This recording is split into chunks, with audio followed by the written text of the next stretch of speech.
deplorable, idiotic, shockingly evil, downright mean, completely stupid, or some combination of all of the above, regardless of the adjectives used to describe how Mexican fans, behaved during soccer matches recently, particularly in a recent example in Las Vegas. You have to ask, what's going through the minds of these folks? Because it said that for every action, there's an equal opposite reaction.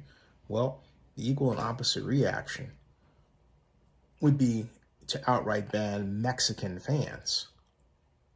Now, would that run up against racial discrimination laws? That remains to be tested because of the act. You can't apply racial discrimination to someone or discrimination with respect to assume the sexual orientation and think there won't be some type of repercussion. But there is the right of quiet enjoyment, the right to life, liberty, and pursuit of happiness, as well as just plain player safety at play here. People have to stop, I don't know what's going on in society, taking out their aggressions regarding who they think a person is or their orientation is. First of all, who that person is their business. Second of all, how the heck do you know a player is of a particular orientation just by looking at him? And if you did, so what? You know, I went to Skyline High School, graduate class of 80. We had a gay couple then, and you know what the overwhelming response was? Who cares? No one cares. Let them live their lives. I mean, how's your life going? You know, is your life in order? Are you kind to your loved ones? Are your bills paid? Do you try to make sure that your life is right?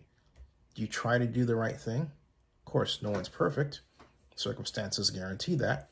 But the bottom line is, are you a good person? You can't be a good person if you go out hurling insults at people. I was 6 years old, grew up in Chicago, city of the big shoulders, had a neighbor, Henry, from Poland. Well, Polish, he wasn't from Poland, as far as I know. I didn't really think about it, to be honest with you. We talked a lot about a lot of different things. We were 6. We talked about toys and cartoons, and that was it. You know, we weren't quite at the girl stage yet. We're getting there.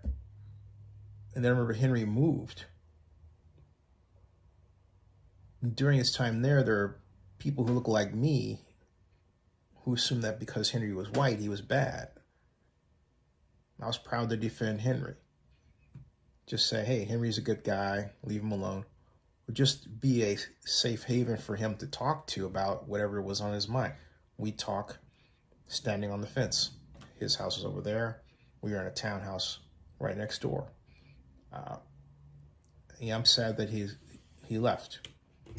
You know, white flight from the suburbs to the suburbs, rather, during that time wasn't just because the neighborhood was going black. Sometimes it was because the people white were moving away because they experienced racism as well.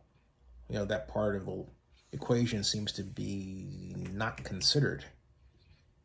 Racism is bad. I don't care where it's directed or why. You know the old saying, I would hope you learned this when you were little. Or now, 2 wrongs don't make a right.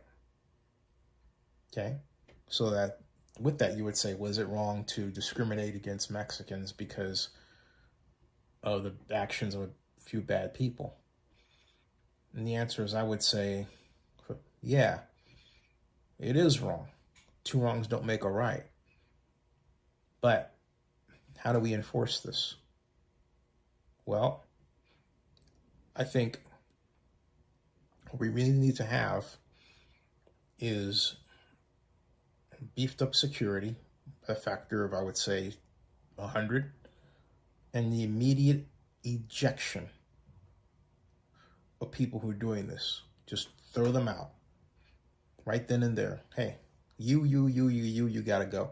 And maybe you can't get everybody that did it, but if you get like 5 or 6 or 10 at first, as an example of what you're going to do, the rest will stop. And if they don't, guess what? We got that wave out of the stadium. You come back, eject the next wave. Whatever it takes, we've got to stop this. Okay? Whatever it takes, we've got to stop this. Because if it's not that kind of behavior, what else is it going to lead to?